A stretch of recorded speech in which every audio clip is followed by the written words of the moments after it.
Hi guys, good morning. So somebody suggested that I do a day in the life video, and I've never done one of those, so I thought, it might be fun. Might be a little boring too, but so I figured I would do like a weekend in the life, because most of my improved garage stuff happens on the weekend, kind of around family stuff or other obligations. So it's Saturday morning, it's 7:40. Usually during the week, I get up around 6. I usually start work at 7. I work from home. And then during the weekend, I usually get up right around 7. So I was up at like 7:15 today. First thing I do every day is shower, get dressed.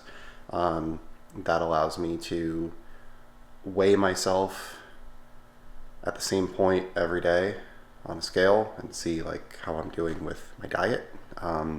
Most days I will make something simple for breakfast, like peanut butter and jelly on an English muffin, or 1 or 2 eggs, or something basic. Usually try to be like 300-ish calories, something like that, small, right? I always have I call it a green drink, but it's like powdered greens mixed with water kind of thing. Do that every day. I'm using this Beyond Greens. It's not sponsored. I know there are a lot of people that use athletic greens. I'm actually interested in trying them, but they're about 2.5 times the money these are. And these have been working fairly well for me. I'm not big on vegetables, so I use this as an excuse to not have to eat them. So usually I'll kind of down my green drink, drink a glass of water, make something to eat, and then go into my office. Now today, I actually have a haircut. So my haircut's at 8. It's about 10 minutes away. And generally most days I wear what I wear on camera. So shirt, usually OG, Rag Company, LZ, Improved Garage, something along those lines. Jeans, Levi 527s, some pair of sneakers. And I generally come out into the garage, open the garage door and kind of figure out what I want to drive. Usually I'm looking at the weather, seeing what it's like. So right now it's just kind of foggy. This is kind of a typical morning for us at 7 or 8 a.m. Especially this time of year. Sometimes it's raining. If it's raining, then I don't take the Clubman anywhere in the rain, because it only has 2,000 miles on it. It's pretty much in perfect condition. The Honda Passport is really like what we consider our beater. And then the red Mini, I'll take that out in the rain. That's not a problem. I'll always take the Honda if I'm going to be throwing stuff in the back of it. I think this morning I'll take the Mini, the 2016 Mini. Jessica's car is kind of parked in the way, so I'm going to have to move that to get it out. That's my fault. She's actually really good at parking in a way that I can get my car out. But I rinseless washed her car yesterday and I moved it, so I had some room. And she's kind of gotten the same way as me. If it's raining outside and I'm not going anywhere, she'll take the Honda to work so that her car doesn't become a mess. She never drives the manual Mini. She does drive the Clubman from time to time. I go for a haircut every 4 weeks, same barber, same time. It's every 4th Saturday, 8 a.m. And I've been going to the same guy for probably 4 or 5 years now. It's just 3 guys, their family, they own a barber shop in Santa Maria. Like I said, it's about 10 minutes from my house. And then, like I said, I generally eat breakfast from home before I start working, but on days when I do my haircut, I'll normally stop somewhere and pick something up for Jessica and for myself. So today I will probably stop at either Dunkin' Donuts or Starbucks, probably Dunkin'. I don't have Dunkin' very often. There's only one Dunkin' around us, and there's like 70 Starbucks. I don't really do coffee. It's just never been my thing. I don't enjoy it. I don't enjoy the taste of it. I'm good at making it. Jessica really likes coffee, so I'll generally make her coffee in the morning if I get up before her. Today I was in a little bit of a rush, so I didn't do that. But I like the chemistry of it, I guess. Like measuring out, the grinding, the making, that kind of thing. I just don't like how it tastes, so I don't drink it myself. I do really love this Mini Cooper. It's a lot of fun to drive. I've had faster cars. I've had more comfortable cars. But I don't know. I've never had a car that put a smile on my face like this does. I really just enjoy driving it. I don't know. It's I guess the nonsense of it all. It's got like a bright red roof and it pops and bangs all the time and stuff like that. All right, done with my haircut. I'm gonna go to Dunkin' Donuts, pick up some breakfast,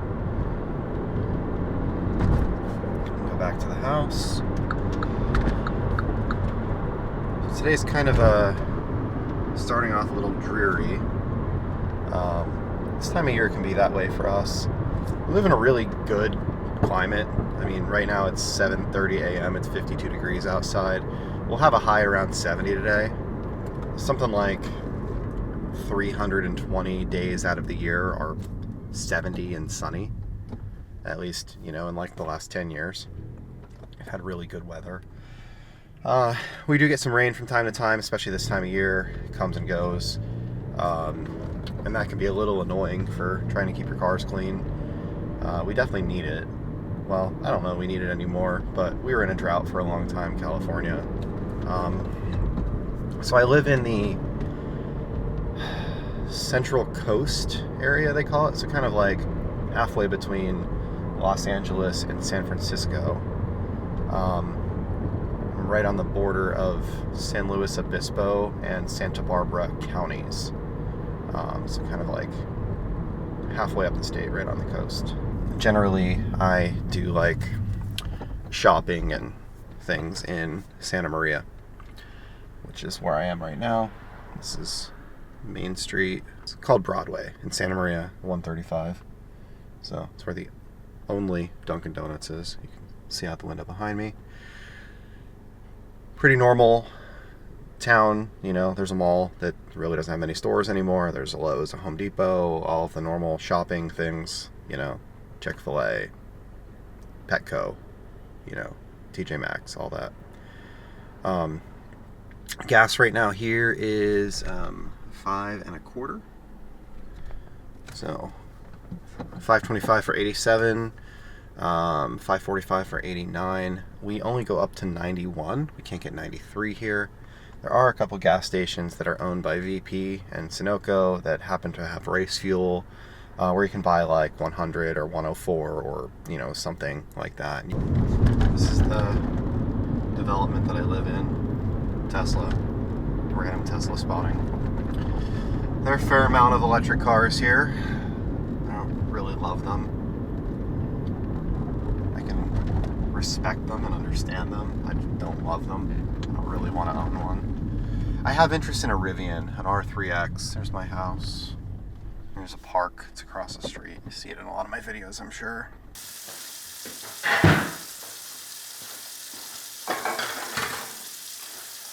So now we're back to like regular day. Normally, go get myself some breakfast. I don't usually have the haircut. Do the dishes. Whatever happens to be in the sink, empty the sink. If there's only a few things, just wash them. If there's a bunch, then I'll throw them in the dishwasher and run it. We have a robot vacuum. It's this Oofy. And that runs every morning at 5 a.m. It does half of the house. And then at noon, it runs again and does the other half of the house, and that's the house is like 3,000 square feet, and it can't get through the whole thing on one charge. So now I will usually come into my office, which I did a whole series on, but this is kind of what it looks like. You can see there's TV there, subwoofer and speakers, and a lamp, and my computer's here. I have a pair of 35-inch ultra wides. I want to go to a single 49. I just don't love the 35s are okay. They're a little fatiguing and it's a little much. And then the center point drives me nuts here, because I usually end up with like one in front of the other slightly. Like even right now, this one is out a little bit and this one is and it's back here. Anyway, it's nitpicky. I want to go to a single 49, either an LG or a Dell, one of the two. And I'm trying to figure out which one. Probably an LG. So that'll happen at some point in the future, and I'm sure that that'll lead me to different challenges. So this is generally what it looks like. I usually have Outlook over here. I have a Safari window there and a Safari window there. I generally have a Spotify over there. So usually what I'll do is just kind of start off the morning going through my emails. I have a personal email account, which is just a Gmail. So I'll go through like my personal emails first. Most of the time it's just junk. I do really like, I haven't talked about these ever, this company Grip 6. They make belts, but they also make socks, and their socks are actually awesome.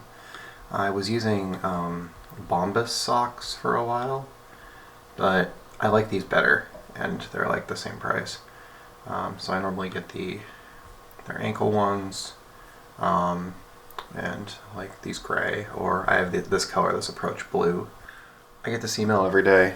This is something cool. If everybody has United States Postal Service delivered to them, if they're in the United States, there's something called informed delivery that you can set up, and you put in your address and it sends you an email every day and shows you this is what's going to be in your inbox today. So that's kind of cool. I'll generally just check on like tracking information for things that I'm waiting on. So this is this is out for delivery, okay. This is actually a sticker for the Yeti bucket. So I'll do a video on that, but I'm testing out like what's the most expensive wash bucket you could possibly have. This is what my inbox normally looks like. It's just things that need something. So I've got a coupon that I want to use. I've got I reserved a Rivian, an R2. Honestly, I want an R3X, but I figured I would reserve it and at least have the opportunity to buy one if I choose to. I have a bunch of different hats, and they're all the same. Melon A-Game Hydro. So that's what they look like. It's probably the best hat I've ever had. They're expensive. They're like $70 hats, but they're awesome. So this is the black one here. This is this is one of their icons. It's white with blue. A little unique. I call this my vacation hat. I wear this when I go on vacation.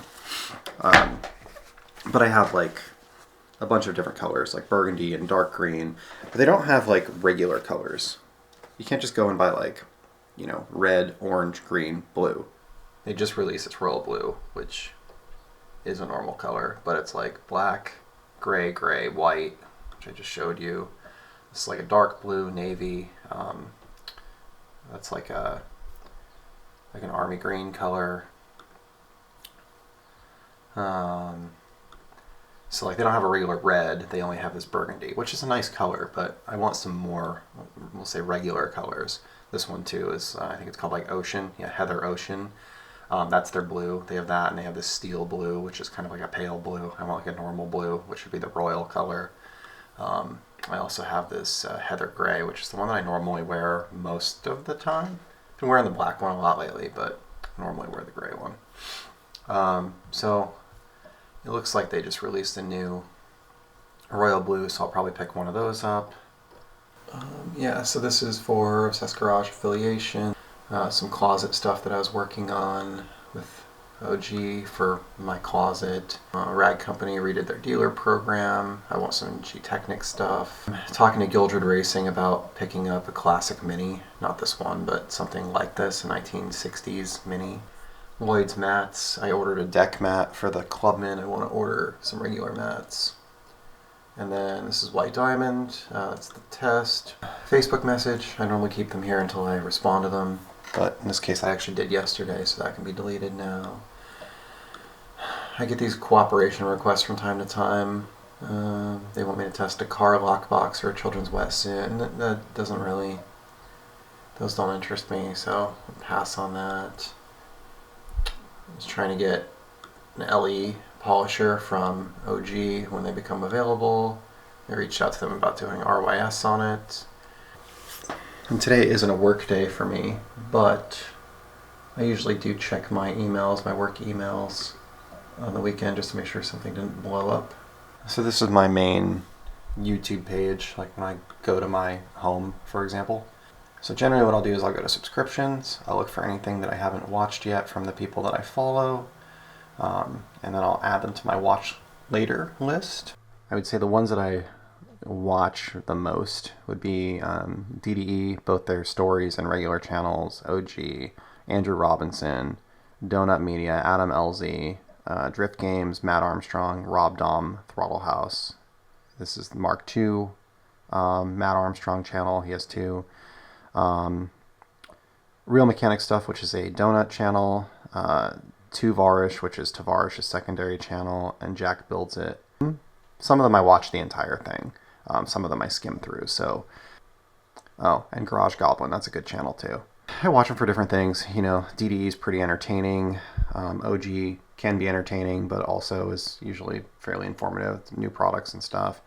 Andrew Robinson is a audio or AV reviewer. So they do a video on Sunday, then a bunch of people comment on the video, and then they like do a one on Friday where they're responding to some of the comments and questions and things that people are asking, which is kind of neat. They have a really watchable channel. Donut's usually fun and entertaining. I watch most of their stuff. Adam LZ, I like all of his stuff. I'm honestly not crazy about like the drifting videos. Those I tend to skim through. It's not that I don't like drifting, but there's just a lot of it. I care more about the builds and that stuff, his house stuff, the compound stuff, than the drifting videos. Drift Games, same thing. This is actually a really cool channel that I found out about because of Adam LZ, and they had an epic garage and it just burned down. It's pretty sad. So that's a channel. If you're not following them, Drift Games, follow them. It's I'm excited to see them rebuild. Matt Armstrong, Automotive Rebuilds. You probably know who he is. That's a great channel. Rob Dom is great. He's incredibly smart, and watching a lot of like the CNC and building of parts stuff that he's getting into is really amazing. Throttle House is cool. I think they're probably the next Top Gear. Jack Builds It. Jack is one of Tavarish's friends who was on his channel for quite a while, and he started his own doing rebuilds. There's Eva. Hi, Eva. The dogs are excited because it's time for them to get fed. She feeds them every morning. Studio is like the back end for YouTube for creators. So this shows, you know, my current subscribers. This goes up by a couple every day, it seems. Analytics, etc. Generally, I come to this screen here. I look at this number. Did it go up? Did it not? And then I go to comments. And then these are comments that I have not responded to yet. So actually, Nick from OG was the one who recommended that I make the day in the lifestyle video. So once you respond to something, when you refresh, it'll go away. It takes a second. And then these are ones that I haven't responded to yet because I need to like either figure out the answer, they require some thought, or I don't want to yet. So like this one's pretty simple. So I mean, there really isn't much for me to say here. Now I can choose to reply and write something, but oftentimes what I'll do is I'll just heart this And then that again, it's acknowledging the fact that somebody took the time to post, and then it kind of leaves this list. So this is I haven't responded, and then if I clear this filter, you can see like there's everything. So I read every single comment, I respond to every single comment. So like this one here, thinking about switching to the McNaught C1 retractable air and electrical reels. Interested to hear your thoughts on that. I was looking at them. I want to check them out a little bit and see if it's something that I want to switch to. I like my electrical cord reel that I have right now. My hose reel for air isn't the best. So I'm going to check those out. That's why I haven't responded to this yet, because I don't want to forget about it. That's pretty much it. Go through the comments, make sure they get answered. I have this Google sheet that I keep of like just things that I want, YouTube stuff, this kind of stuff. This just keeps me a little organized. And then certain cars. So this is the Clubman. I want to add an intake, a rear sway bar, a subwoofer. I had a bunch more on this list, but I bought a lot of the things that I wanted to do. I also want those mats, the Lloyd mats. Things that I'm going to be selling. These are things that are on the way to me. So I ordered 2 Cree lights from OG that haven't shipped yet. They're on Reserve Your Spot. This is another order with some tool grid stuff on it that hasn't shipped yet. Again, it's Reserve Your Spot. This Yeti sticker that I ordered from eBay, which is on its way. This is from Armor Detail Supply. That was Hero, and that actually just arrived, so that can go away. And then here are things that I want to buy for YouTube. So ACA520 and ACA500, which I actually just got. I can delete that. Angel Wax Exodus, Beta Torque Wrench, CarPro Reflex, CarPro Ultra Cut, Arega adjustable wrenches. Those are really cool. I should order those today. Kush Chemi RS, Microfiber Madness towels, Milwaukee tap and die sets, NES space extractor kit. I want to check out Optimum Polymer Technologies, PNS Defender and Radiance and Leather new car scent, Ren stands, jack stands, the new Rupes DA, which I don't know if I'm going to do that or not. And then this I found the other day is Capri Tools blower kit that comes in foam. Looks pretty sweet. They have a micro torque wrench. I don't know if they have it individually. This is a kit, obviously. Yeah, so it looks like it comes with a kit. So they have a 13 to 16 Newton meters and a 30 to 140 inch pounds, which is the one that I would end up getting. I thought this might be neat for some small, like, top of engine stuff, like when you're doing, spark plugs and coils and just stuff that's really low torque. I have a task list that I keep on my personal Gmail account. It's this guy. So this is like a bunch of tasks that are maybe household, maybe not. We have an electronic schedule board in the kitchen, so they're on that too. So these are all things that I want to get done. I have an Apple TV to install in the garage. The Passport needs to be washed. The Green Mini needs to be washed. I've got some QuickBooks stuff that I need to do for improved garage. My haircut, which I just did. To go to the grocery store, which we'll do Instacart today.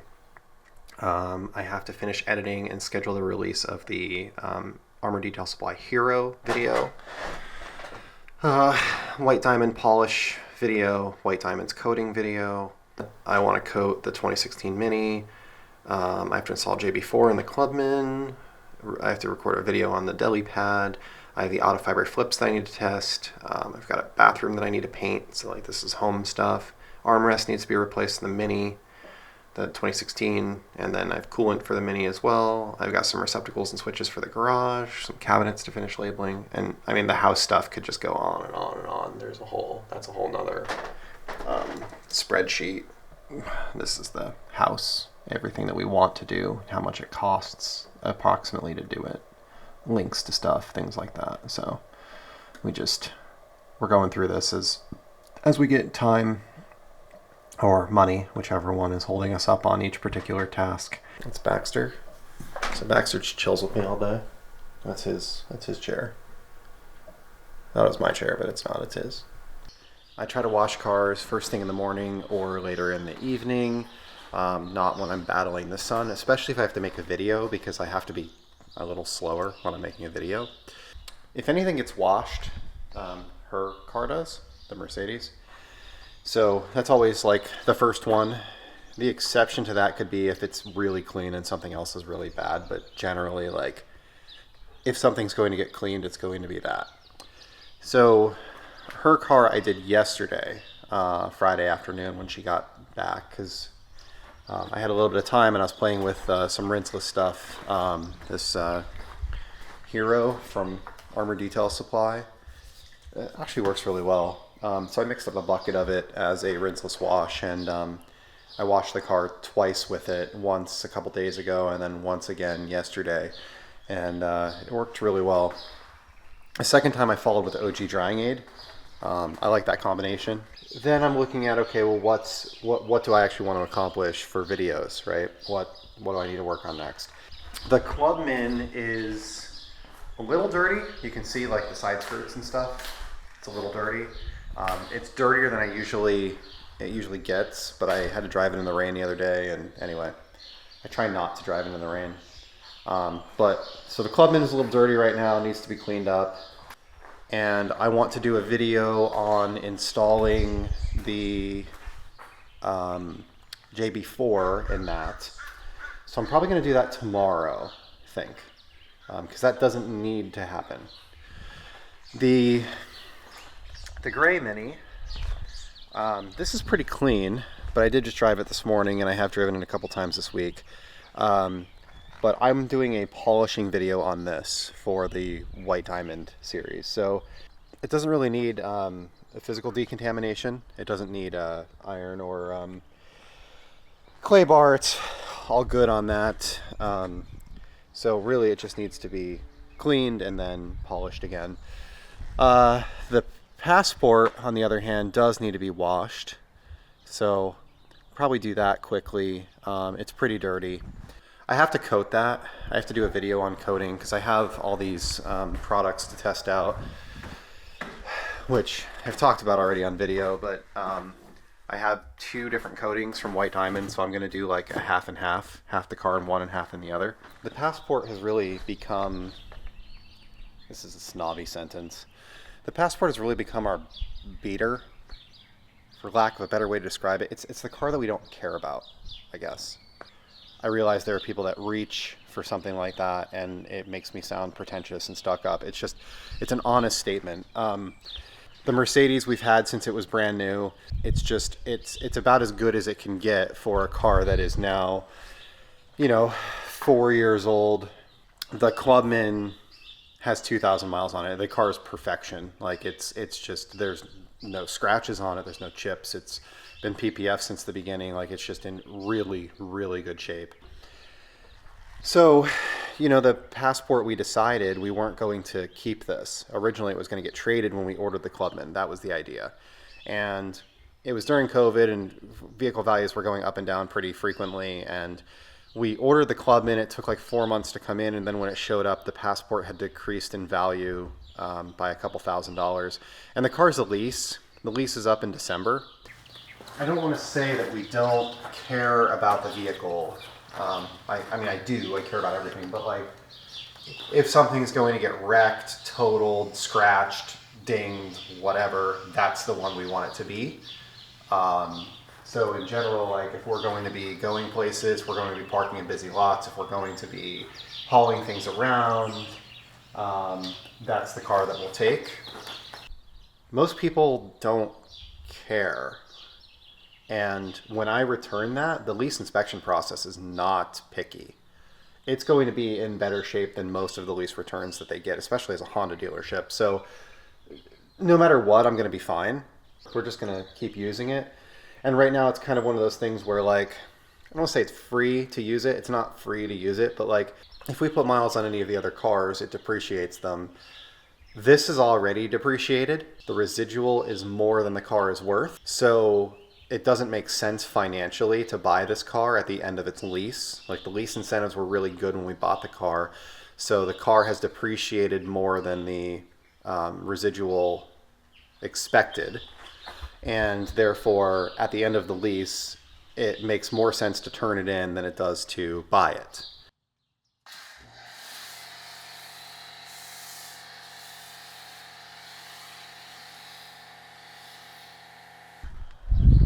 So we're gonna let this dwell for 5 minutes.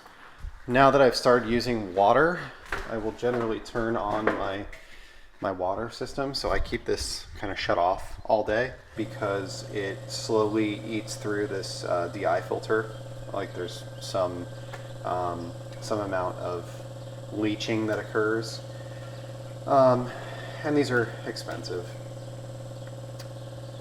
And then also this runs more efficiently when it doesn't have a lot of back pressure. So running the tank down and then allowing it to run and run and run and run, it actually gains efficiency over time. So you see I just turned it on. That's stage 1 right now is like 400 TDS. So as the RO filter rinses out, it's going to drop. You see it's already dropping pretty drastically. It's at 230, 210, 190, 170. So we're 3.5 minutes into touchless. You can see what it's doing. So like this is a good indicator there. You see like the brown and yellow. Look at the front, underneath the front grill. Same thing here. And you can see like breaking down stuff. Now we don't want it to dry on the car. You wouldn't do this in the sunlight. So I'm gonna rinse this right now. You can go like 3 to 5 is what they recommend, 3 to 5 minutes, but I'm just gonna rinse it now. I don't need spotting on all this piano black. So I don't normally use a dry near river for putting my hose away, but this is like, it's a rag I've already decided I'm going to throw out.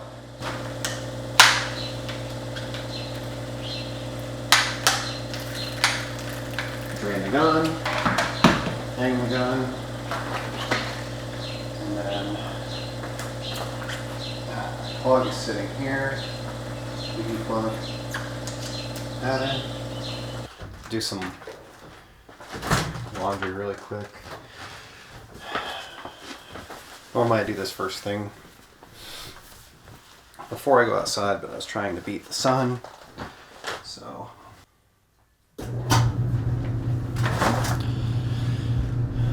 This is our laundry room. We recently redid it, painted the ceilings, did a creolite in there, and changed out our clothes hanger and Maytag Bravos. At some point I might do something different. They're both like 7 years old, and this one's got a bad bearing in it now, so it's getting a little loud when it's running, and I'm trying to figure out if I want to fix it or just replace it. But it's been, honestly, I've probably done 2,000 loads in it because we had at 1.6 people living here, and it's been good.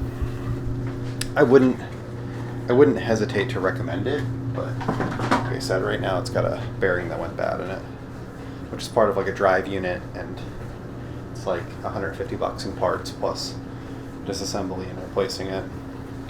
These were rags that I just got done, so I have to put these back in the garage.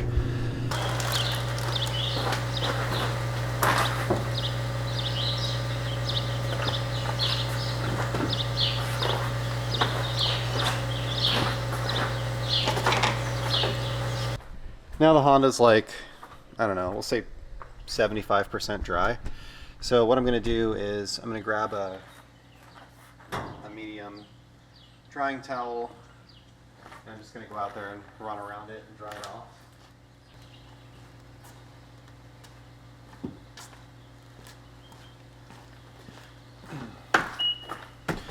So I'm going to vacuum the interior with my Milwaukee vacuum. I really like the Milwaukee vacuum. The dual M18 battery one. This guy works really well. You put XC6 batteries on it, it lasts like forever. And it's pretty quiet.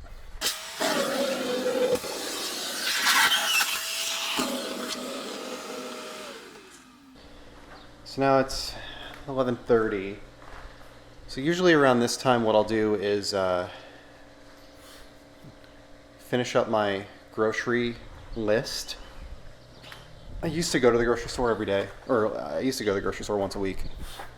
I don't mind the grocery store piece of it, especially if I go like Saturday morning. It's pretty empty. I could run right through it and get out and get done. Problem is that like the kids, the wife, never really knew like what they wanted. So it was hard to get them to like make a list. Like, I tell the kids, anything you want, write it on the board. I'll get it for you. Not a big deal. But then I'd have to like fight with them Saturday afternoon to write something on the board. And if I didn't do that, I just went and like didn't get them their stuff because they didn't write anything on the board, then it was, oh, we don't have any food, and I have to hear that. We did have food. We always had food. It just wasn't the food they wanted, or it was food that required time to make it, right? So what I started doing is using Instacart, because then I could shop later in the day. I'd have somebody else do it for me on Sunday, so I didn't have to deal with how busy the supermarket was, and then it just showed up at the house. And been doing that for probably a year now. So Instacart does cost money. There's a service fee, and there's also a tip that you're leaving the driver. So normally I would do like a 10% tip, and our order's like usually $200 or so. So somebody's making like a $20 tip plus the service fee, and it takes them about an hour. It's really not that bad. The grocery store's like 3 miles from my house. If you schedule delivery for tomorrow, like if I place the order today, schedule delivery for tomorrow, I get a 5% credit towards my next order. And then also there's an Instacart card. It's a Chase card and gives you 5% back as well. So it's like 10% back, but 10% tip. That nets out to zero. So really I'm paying a service fee plus like $10 a month for the Instacart Plus subscription. So it's not that bad, and it saves me quite a bit of time, and I can focus on the channel. Like that's the piece that ended up getting hurt, because I always went on weekends, and weekend is really the only time that I have to make videos. During the week, I work from 7 to 4, but a lot of my customers work from 8 to 5, so I end up on the phone usually until 5 o'clock, and then I have to go pick Eva up from school between 5 and 6, and then by the time I get back, it's after 6, and it looks like we have most of an order already. So for me, there are people that eat food because eating food is an experience, and there are people that eat food because they need fuel to survive. I'm more towards the latter, if that makes sense. And because I've struggled with weight and keeping my weight down, I tend to I like to kind of have planned meals, and I also eat the same things multiple days in a row, if that makes sense. Like, see if she's ready to go, and then I'll place the order for delivery tomorrow. All right, so she's finishing her grocery list. Mine's done. And entered into the app. Got all of Eva's in the app. So Jessica's figuring out what she wants. And then we'll get the order placed for delivery tomorrow. And Instacart's kind of cool. I've had some shoppers that are great. They just blow through the store. They get everything on your list. Delivery comes, they're here, it's easy. Stuff is really cool. Then other times, I've had deliveries where it's like the store is out of everything you're asking for, and then they're sending you, do you want this instead? Do you want this instead? Do you want this instead? Do you want this instead? One of the things it does help me with, I'm the kind of person, when I'm shopping, I throw stuff in the cart that is not on the list, I'm the guy who goes to the hardware store because I've got 15 minutes to kill, and I walk out with a $100 thing. You're seeing the steam from my ramen. I've got ramen. So what I'm going to do is I'm going to eat my ramen quick. I'm going to then, the sun just came out, as you can see. So we got the car washed and dried in time. It's good. And then when I'm done with this, I'm going to go and work on some green waste in my yard.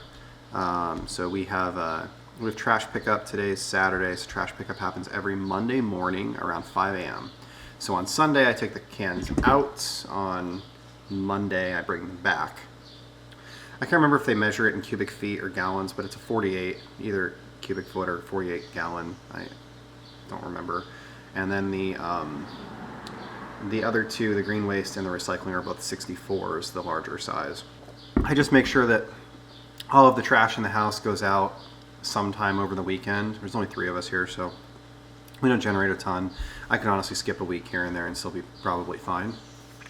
There's a lot out there right now because the solar guys were here this week, and there have been like, you know, some roof tiles that ended up getting removed, or well, it got broken. Some roof tiles that got broken because we have concrete roof. There's been some like wire cutoffs and you know, pieces of pipe, conduit, just different things like that. I'm gonna do a whole video on the solar. I'm not gonna get into that too heavily here, but so all this to say, there's a bunch of trash in my trash can out there right now, so I gotta get that out. And then we've got a green waste pickup that happens in the same morning. I try to fill that once a week. We've got a lot of plants and shrubs and things like that were here when we moved in. The landscaping isn't ideally how we would like it. We're going to be changing it over time, but it's just one of those things that like what's here, we've been maintaining. So you take something like a palm tree, which you've seen in my videos in the background, the big palms that we have outside, and you drop a couple branches off of that. Like, it doesn't take a lot to fill one of the cans. So I just, every week I have a goal of fill a can, fill a can, fill a can, and then, you know, it makes you keep up on it. And occasionally you can't fill the can, you just take it out with half full. We'll go out in the backyard and work on that next. It's 12 o'clock. We have to go. Jessica has a work thing, team building activity. That's at 3, and it's about 30 minutes away. So we'll probably leave here like 2:15 to go to that. I've got about 2 hours. So we'll definitely get the green waste done today. I need a video to release tomorrow. So I try to keep a couple videos like in the pipe, just they're edited, they're ready to go. Maybe they're not timely, like they don't have to come out at any particular time because it really doesn't matter when they get released. I use Milwaukee garden tools too. They actually work really well. And I know that I'm like car/garage oriented, but in a past life, I actually used to mow lawns. I had like 17 customers when I was in college. And back then, I had, you know, gassed everything, right? Husqvarna backpack blower. I had an Echo hedge trimmer, Husqvarna string trimmer or weed whacker, whatever you want to call it. And then my push mowers were Honda. The blower isn't the best. It doesn't have a lot of volume. And normally, like you use a backpack, you want a lot of volume. But it's fine for what it is. It's no worse than, you know, a handheld gas, not backpack blower. Their hedge trimmer works really well, and their lawnmower I really like. I use that all the time.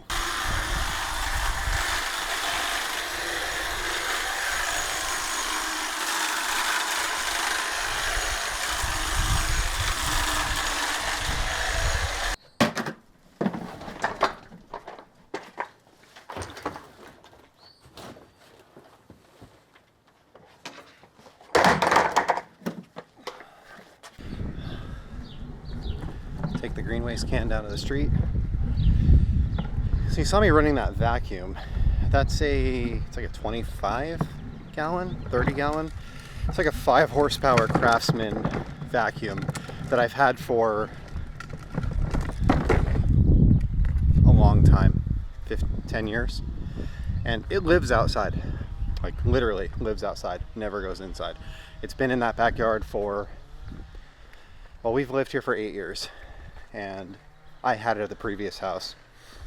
So the only thing that I use that for is cleaning up green waste and dog poop. That's it. And it held up pretty well. I've had to replace the hose on it twice. Had to buy a new hose because like the couplers break and the plastic wears out and, you know, it starts breaking down. But it works out really well.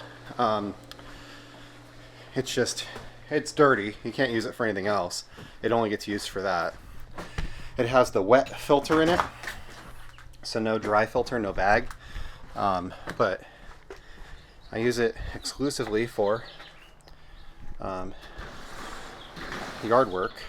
Like I said, here's the Milwaukee lawnmower right there. There's these are the factory wheels from the Clubman. The one second from the bottom is a spare tire for the Mercedes. And the one at the top is a spare tire for the JCW, because neither one of them have spares. So it's just a tire, not a wheel. That way if we get a flat or something, we have something. This is where Jessica works on her plants. It's where I keep my oil drain things, just extra ceiling, roof tiles. Like I said, we have concrete tiles. This is like a gutter snake, which I did that last weekend. I should have made a video on it, but I didn't. As you can see, I have some Swiss tracks in here. These are just old tiles that were from the garage or from, that got ruined. So they might have everyone has like a mark or something where they're crushed. They've got scratches on them, like from a knife or something. So over time, I'm just gonna Swiss tracks this whole thing. You can see I still have a Stihl chainsaw. It's just because I don't use a chainsaw very often. But I have the Milwaukee weed whacker. That works really well. And then the Milwaukee push mower, which is rear self-propelled, has two 12.0 batteries in it. This thing's like $1,000, but it works really well. I mean, I guess you could make the argument that a $700 like Honda HRX from Home Depot is an unbelievable machine that works incredibly well. So this being $300 more just means that it's $300 more, but the batteries that it comes with are worth every bit of that. So if you don't leave them exclusively in the machine and use them for other things, also it's like super quiet. And that's something when I started the channel that I never really thought about, the amount of time that there's like noise going on outside. And like right now there's nothing, which is actually strange for a Saturday. Usually the guy across the street has a handyman that comes every Saturday exclusively and works in his yard. Like between my neighbors, this neighbor, the one next to him, the park across the street, the one over here, and the one directly next to me, they all have landscape companies or lawn mowing companies that come to their houses once a week and do their lawns.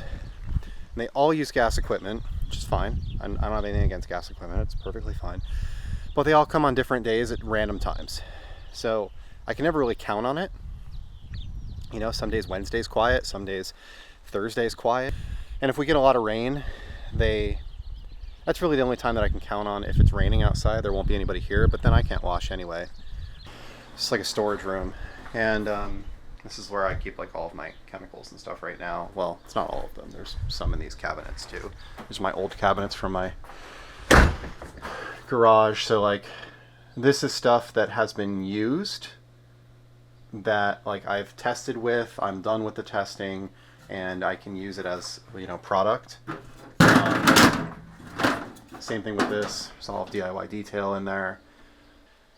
There was a time during COVID when you couldn't get a lot of these chemicals. So like BrakeBuster was out of stock and GSF was out of stock, and a lot of these things were out of stock. So what I did was I placed orders at like multiple vendors, and when they showed up kind of thing. And I ended up with, 3 or 4, like I've got 3 gallons of BrakeBuster here.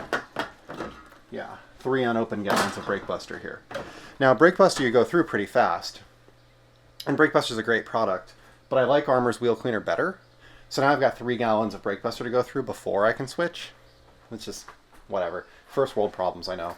What I would like to do is replace this like wooden bench area, I guess you could call it, with a lever rack. And just make it so that I have a bunch of storage here. So down the road. Right now I've got a bunch of boxes and packing materials and stuff on it. Most of this is like things that I have to sell that are like old. So like for example, there's a Dell printer here. Well, that's my Dell printer. It was here in the garage for a while before I got my label printer. That Emotiva A2 I'm no longer using, needs to be sold. I have a Mac Studio that I'm going to sell. Again, old Mac Studio, it's an M1 Mac. I replaced it with a new one. Just things like that. I don't love eBay, but it's better than Facebook Marketplace and Craigslist. And basically, I just have a rule that like whenever I list something, I box it up. So I'll get it out, I'll take pictures, I'll get everything set up, good to go, and then I'll box it up and make the listing on eBay, and then when somebody buys it, I'm ready to ship it out. Because once they pay, you've got 3 days to ship max, or you get negatives on your account. And I found that like when I didn't do that, I'd sit on a package for too long, and then I would end up with like strikes against me, which isn't great. I work for an IT company I'm like a consultant, I guess would probably be the best way to describe me if you don't know what a VCIO is. But so think of it this way. If you were like a large company, you would have a chief information officer. Like you have a chief financial officer, a chief executive officer. You'd have a chief information officer or a chief technology officer, CTO, one of the two. I am a chief information officer for companies that are too small to have that as a full-time position. So basically companies contract us to do their IT, to do help desk services, to do project work for them, to do whatever it is. And these are agreement clients, like we have long-term contracts with them. And then I help them with planning and figuring out like what they need to meet their technology requirements. So we're moving into a new office. We need to cover this new building with Wi-Fi. Okay, I'll go out and site walk it, make up a diagram and prints and decide where the access point should be. Work with the low voltage contractor to get the drops put in the right place. Hand it off to a project team member who will do the pre-configuration and implementation of the equipment and all of that. Because I work from home and because I have a lot of customers that are near to me and our office is about 45 minutes away. See, like up on the shelf there's a WatchGuard firebox and a Cisco switch. Well, those are loaner equipment if somebody has a failure. And I can run out and help somebody out, or one of the techs can stop here and pick it up because I'm generally working from home. So like this Mac Studio is mine and it works well. It's just older. So I'm going to list that on eBay. I'll take a couple pictures of it, get it all boxed up, get it ready to go. And what I've learned with eBay is you really have to pack stuff so that people could like play football with it. That's nothing against any particular carrier. But they all have issues, and they all have issues in different areas. So like where I live, FedEx sucks, but UPS is fantastic. But in other places, UPS might suck and FedEx might be fantastic. So no matter how you ship, you need to plan for it to be treated like a football. I don't hang on to my old stuff long.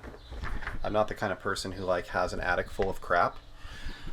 Instead, I sell old stuff like as soon as I get the new.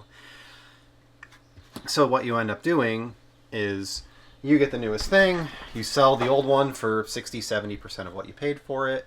Especially Apple's, they hold their value really well. And then it goes to fund the rest of the stuff.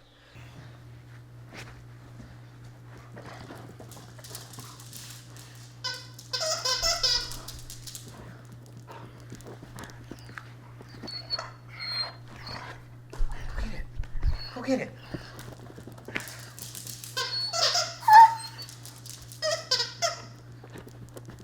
Come here.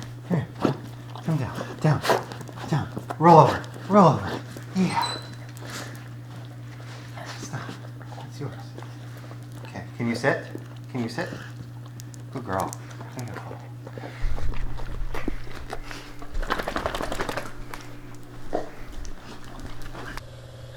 So at this point, it's been running for a couple hours.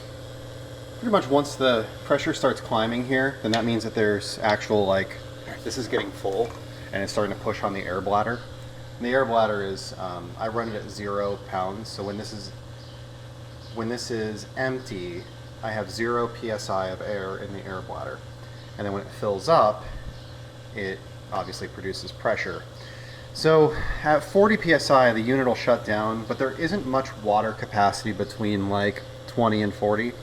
So as soon as this gets up to 20, I'll shut it off. Because again, the back pressure against the reverse osmosis system just produces more wastewater, and then you end up with like less product water per wastewater used. Well, like I mentioned, there's phase 1 now, and that's how efficient the RO gets over time. So I'm producing water that's 2 TDS off of RO with no deionization, and then I'm at 0, obviously, into the tank. So this meter measures in 3 places. It's 1:53. I have to leave in about 20 minutes. I think I'm gonna touch up this wall quick. So this wall here, there on the outside of this wall was like a key lock that you could turn and it would open the garage door, but I never had the key for it, and I just removed it the other day. So that's what that white is. It's me patching the wall where the wire was and it was like painted over.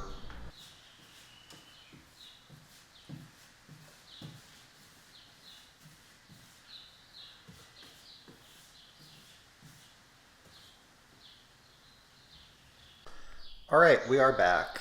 So sorry I didn't take you on that work thing, my wife's work, so it's not the place. As you can see, the paint's dry. And that right there is the reason to do like matte or flat paint. Like I just touched that up and you can tell because of my spackle work, but you can't tell because of the paint. The paint looks the same. I hate textured walls, by the way.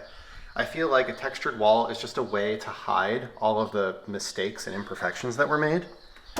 And I don't know, like growing up on the East Coast and having houses that have flat walls and sharp corners and, you know, not covered in nail pops and texture and waves and all this crap, like it just makes it impossible to do any sort of renovations whatsoever.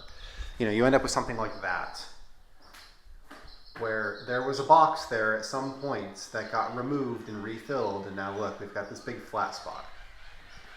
And no matter how hard you try, you can't match the texture. You know, I've tried it with the spray on, I've tried it with rollers, I've tried it with a variety of different things to try to cover that. So what we're gonna do is we're gonna set the camera up here.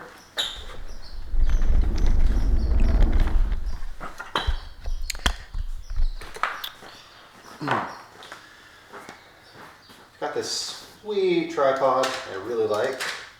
It's a small rig. There are other companies like Schachter,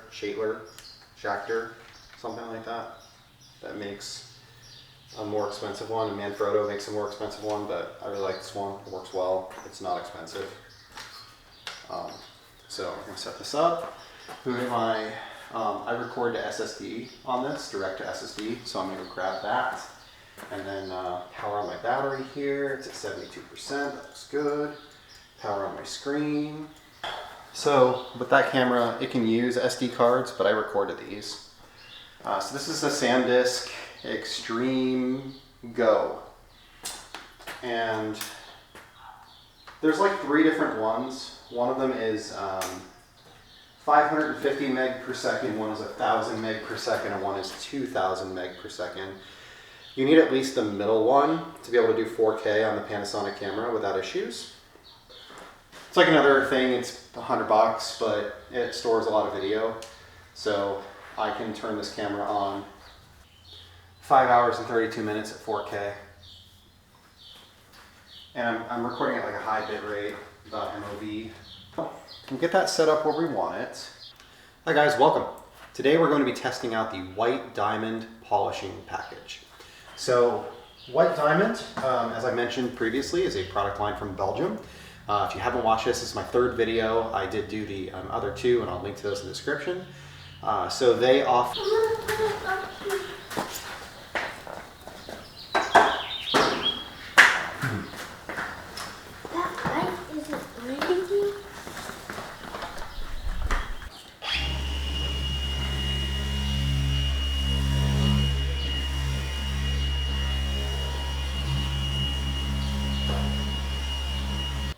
If I'm talking about a product and I'm recommending the product, I want to make sure that it's something that I really do like, or that really does work well. And then I'm being honest. Because if you as a YouTuber get a reputation for doing honest reviews, you don't have to tear people apart. You don't have to like everything, right? But you get a reputation for being honest and having, reasonably discerning tastes. People start trusting you, and then you get to a point where they're like, well, I'm really interested to hear what this person has to say before I check out this product. And that's where I am with some audiovisual reviewers. That's why I'm with Matt from Obsessed Garage. I'm just seeing if there's anything that I want to add to that video or if I'm good. And, candidly, before I recorded that video, I had already used that polish on this machine. I had already used the compound on this machine with a blue wool pad. So I already knew that I liked it before the video, which I guess in a way it's kind of cheating. I don't intend it to be cheating. It's just I want to give an honest opinion, and it's hard to draw an honest conclusion in 15 minutes. If I unbox a product that I've never tried before, use it for the very first time on camera, and then like it, while that's maybe a little bit more genuine of an experience, it's not, I don't know. It doesn't give me the opportunity to have something not work because of a certain circumstance. Need this bike. Needs the brake pad adjusted.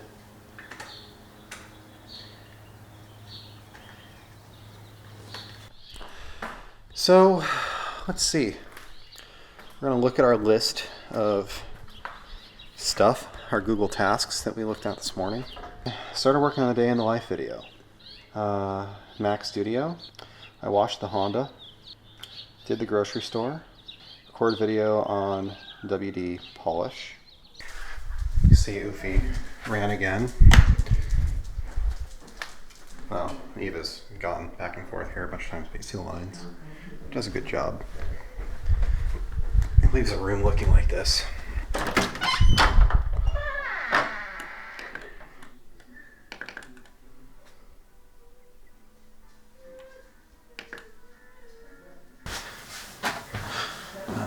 Actually, this needs a couple more. Cards use USB-C. So I have a USB-C cable that just kind of hangs out on my desk. So I'm looking at what's on the other one right now, so I can see if I can erase that. So this was Hero. Okay. Go in here, erase that other drive, because it has 170 gigs on it right now of stuff. And then empty my trash. On a Mac, you have to empty the trash, otherwise it won't actually delete the drive when you eject it. Basically, I open up this folder, and here's my video that I just recorded. I like viewing as a list. So it's 104 gigs. And I will move that into the folder on my hard drive called Movies. So we'll put that into Movies and let that copy. And we'll see the thing come up. So it's 104 gigs. Here's the progress bar. Now this computer has a 1 terabyte SSD in it. It's a Mac Studio. It's an M2 Mac Studio. So I'm going to let that copy. It'll be fairly quick. So it does 650 megabytes a second, 696, 697. I use my working file on the actual hard drive of the computer, the Mac itself. And then I copy the raw files when I'm done with them to this. This is a, it looks like a NAS, but it's actually a DAS. It's a USB-C hard drive array. So that's where all of my raw files go, and that's where my project files go when I'm done. And then my completed stuff gets uploaded to YouTube. I also store a copy of the completed on this, and I store a copy of the completed on another NAS that I have. which is also where I do time machine backups. So this computer does time machine backups periodically to that as well. So I have the things captured in multiple ways. If there's a problem or something like that, I have a time machine backup, I have a copy here, whatever. This is my third external drive that I've used. The first two were only 6 terabytes a piece. They're just like single drives. So I keep those in a fire safe. That way if something ever happened, like the house burned down or something, I wouldn't lose all of my video. When this one's done, I'll probably take this and just keep it at my office. The next thing that I'm going to do is I'm going to make a second copy of it, and that's going to go to this guy here in my raw folder, which is right here. And you can see all the files that I have here. So now we can see this is copying over to this guy, and it's going to take about an hour. So we'll just kind of let that happen in the background. But the one that we're going to be working on is actually on our hard drive. We've already copied it there. So I use Premiere. You could use a lot of different applications. I use Premiere. This thing is pretty cool. This is a keyboard from a company called Keyboard Covers, KB Extreme, something like that. So this is an Adobe Premiere keyboard. So you can see like the buttons are all labeled with what they actually do. There's a lot of shortcuts and hotkeys, like, you know, ripple edit or razor, or you know, zoom out, zoom in, or maximize frame, or move forward, edit points. Like all of this is here. So when I was learning how to use Premiere, I bought this. It's like $100 brand new. Totally worth it. Buy one if you're learning how to use Premiere. Also, I really can't recommend this enough. I paid for something called Skillshare. It's like an online thing that you can pay for that like you do like lessons. And you can see like I've signed up for a handful of things that I'm interested in, video editing for, you know, different things, whatever. This one, Adobe Premiere Pro CC Essentials Training Course, the Daniel Scott. And it is a great course. His lessons are easy to follow. Periodically when I have time, like if it's a rainy day, if I can't wash cars, so I'm not making videos, whatever, I'll watch some of these and go through them.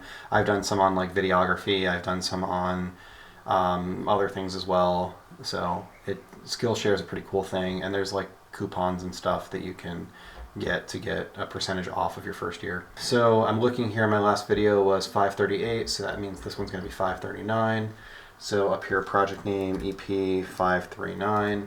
I've started numbering these right at the beginning just so that I can kind of keep track of what video I'm actually on and, you know, all that kind of stuff. There's a YouTube channel I follow, The Lockpicking Lawyer. He numbers all of his videos, and I just thought that was a good idea. We're going to name the sequence with the same thing, 539 Compound Polish. We'll go to our movies folder and take a look. There's only one video it's here. It's the one that we just did. And then there's my intro, which is right here. So that's like the vroom, pop, pop, pop, pop, pop at the beginning of every video, which is actually, I recorded my Mini. That's my actual car. So I'll grab this. I'll hit create. Now, I didn't grab the intro, and the reason I didn't grab the intro is because if I do, the first frame will be 1080p because the intro is 1080p, and then it will make the entire video 1080p. So it's easier to do it with a 4K only. It makes the whole project 4K, and then you add that in. So do that. Then the first thing that I usually do is I'll go to Window, Essential Sound, and we'll say this is dialogue, and we will do automatic loudness for dialogue on this video. And that's going to modify the waveforms here. I don't know if you could see that. We'll clear out some of these tracks because I'm not going to need all these tracks. So we'll do delete tracks. Expand this so you can actually see it. And then I'll start editing. Unfortunately, I filled up that memory card, which is 250 gigs of video that I recorded today in this day in the life thing. So that's fun.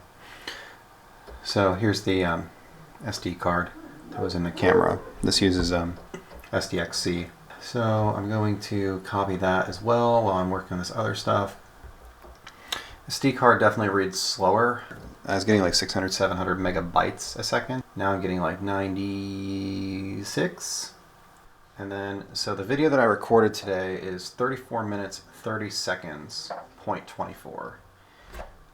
So that's what it looks like. Now the very beginning was me kind of talking to the camera. And there's going to be some other odds and ends there. Like Eva came through a couple of times. That's going to have to get cut out. It's probably going to be every bit of 25 minutes. There's some rambling at the end that I'll condense. Now what I'm going to do is just watch through all of this. Hi guys, welcome.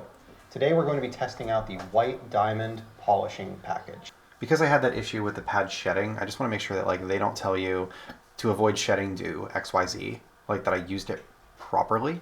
And I also just want to make sure that they don't specifically say that it does shed or that it doesn't shed, because that becomes more of a thing. Like if they say specifically that it doesn't shed or that you need to do XYZ, then I want to reach out to the manufacturer and be like, hey, this is the experience that I had. Did I get a dud? Should I have done something differently? Make sure that I'm giving them a fair shake. So basically you can render and export and upload right from Premiere, but it's going to tie up Premiere while it's doing that. The render doesn't take long, but the uploading of a video that's going to be 13 gigs is going to take a bit. So I always send a media encoder, and then it opens up this other thing called media encoder, which is here, and it shows like the queue. So this is the 539 WD compound polish.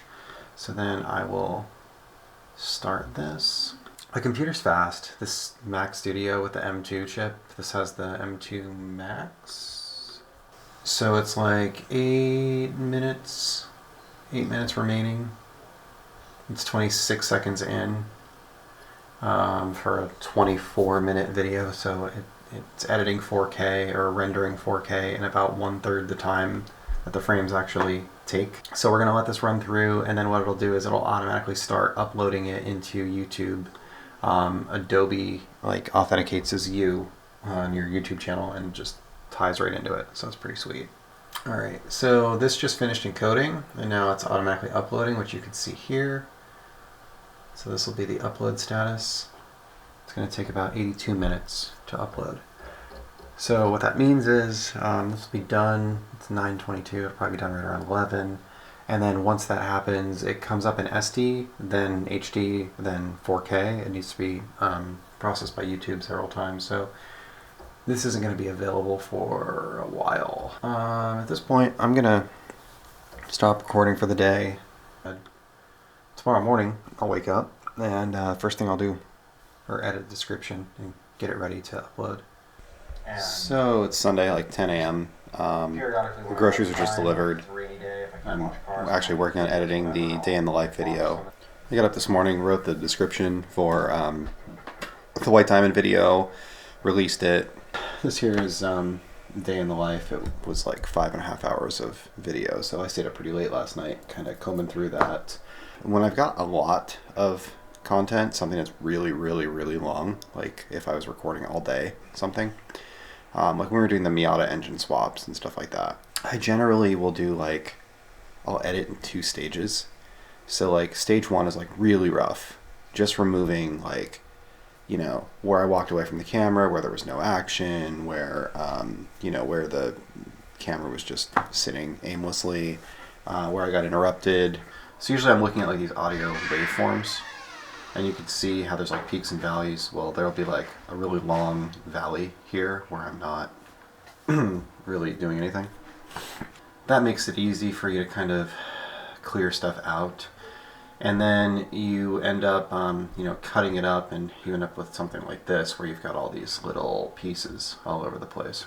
So now I'll go through and I'll like clean up and try to make it more concise and remove redundant things and like parts where I'm rambling, uhs and ums and uhs and, you know, the noises, all that kind of stuff. I do try to also group by loudness. So if I have sections where I'm loud and sections where I'm not, I'll do a cut. So like if you look at this here where, and this isn't really a good one because I've already done it a bunch. Let's look at the most recent. So you see here how like this portion's loud and this portion's a little bit quieter. It's not that drastic on this particular example, but I do this audio leveling where it auto matches the loudness to a specific value. And so you tag this as dialogue and then you say auto match. Well, it'll auto match whatever the size of the group is to average a certain loudness. And if you've got like a loud section and then a quiet section in the same clip, it'll make the loud section, because it averages, it makes the loud section loud and the quiet section quiet, so you have to split them up a little bit. The polishing video yesterday, the final was like 22 minutes, but the initial was like 34. So I've tried to be more concise and more deliberate about what I say and how I say, and like give myself cues. So like if I say something wrong, so what I'll do is like I'll say something and then I recognize immediately it's a wrong thing. Like, I shouldn't have said that. So then I'll wait like 5 seconds, and then I see that on the line as like there's a 5-second pause, so like I immediately know that I can jump ahead to that one after it and then listen to what I said and then just kind of cut out that portion where I screwed up. So it makes it a lot faster to do those types of things. We went shopping a little bit earlier, went to the hardware store, went to lunch. Try to always prioritize, like if we've got something going on, Jessica wants to go do something, whatever, like if you want to maintain the relationship, you need to prioritize it. So taking the other 2 trash cans out to the street, recycling and trash. I got the video, the day in the life video, at least the first portion of it, edited, so everything from Saturday. I started off with almost 6 hours of footage. It's like 5 hours, 45 minutes or something like that. I got it down to about 1:15. I have to record the solar video, or at least a portion of the solar video, and I want to do something before they get everything wrapped up. So I think I'm going to jump up on the roof. I picked this up. It says rinseless, and notice that it's in the same writing as the Yeti on this. I found this company on eBay that has these. This is my new rinseless bucket. So grab a little bit of handle wipe here. Clean this off. Tomorrow I have to go to Santa Barbara, so that means that I will be working from, so I will pack up my backpack. I use this Peak Design Everyday backpack. It's like this. This is kind of what it looks like. This is the side is open right now, but my laptop is in there and my iPad. And then this is called a tech pouch. I have a hoodie in here, a pair of headphones, wear a screwdriver, a Tecton mini screwdriver set, and some Tecton pliers. I did pick up these. So these are high output CP 3.0 M18 batteries. They're currently on sale, $149 for the pair. The 2-pack is already discounted, and then it's like an additional $30 off. So I picked these up because I've heard that they're really good on the M18 polisher. And honestly, I don't have as many batteries as I would like to have, because I keep 2 in the mower, I keep 1 in the weed whacker, I keep 1 in the hedge trimmer usually. Now I've got 1 in the scan grip light all the time. And there's 2 in the vacuum all the time. So like you can see in here, I've got the heat gun, the impact, the other impact, and the drill that all have a battery on them. I have 1 sitting here, but there's nothing in my saw, there's nothing in my angle grinder, there's nothing in the Sawzall, there's nothing in the blower. So the vacuum takes 2 batteries, and they're both at 3 bars right now. But if the vacuum runs dead, I don't have 2 full batteries to stick in it. Because like I just don't have 2 spares. So I end up like pulling the one off the drill and the one off the impact and sticking them on there, and then I don't have any batteries on those. So my mail's down at the corner, his mailbox is down the street. So we did I did the 5.0 batteries for pretty much everything, because they're like a good size, right? They're not too small, they're not too big, they're not super heavy. You know, the 9s and the 12s are kind of heavy. In the lawnmower, it doesn't really matter. But but in everything else it kind of does. Now I'm getting to a point where I'm starting to like appreciate certain batteries for certain things. So I like the 12.0s in the lawnmower because they last forever, and I don't care how heavy the lawnmower is because it is self-propelled and it's on wheels. In the vacuum, I like the XC6 because the XC gives you better performance in the vacuum and it gives you longer run time. So I like the XC6. So like the drill, the impact, the other impact, the heat gun, all of those I use a 5.0 because it's lightweight but reasonable capacity. You don't have to, it's not dead all the time, you know.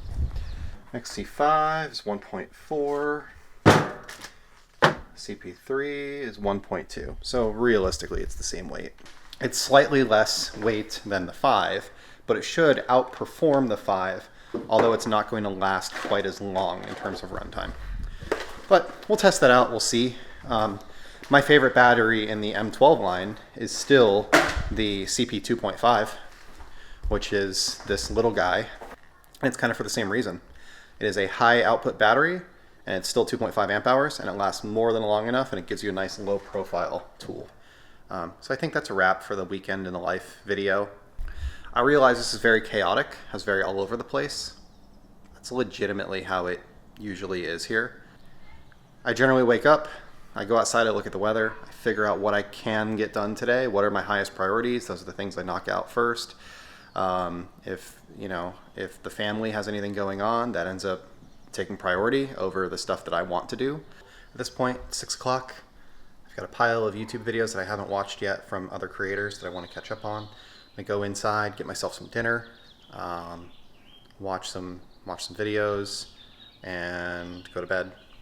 Tomorrow I've got a day of work, so thank you for watching this really long video, and have a great day.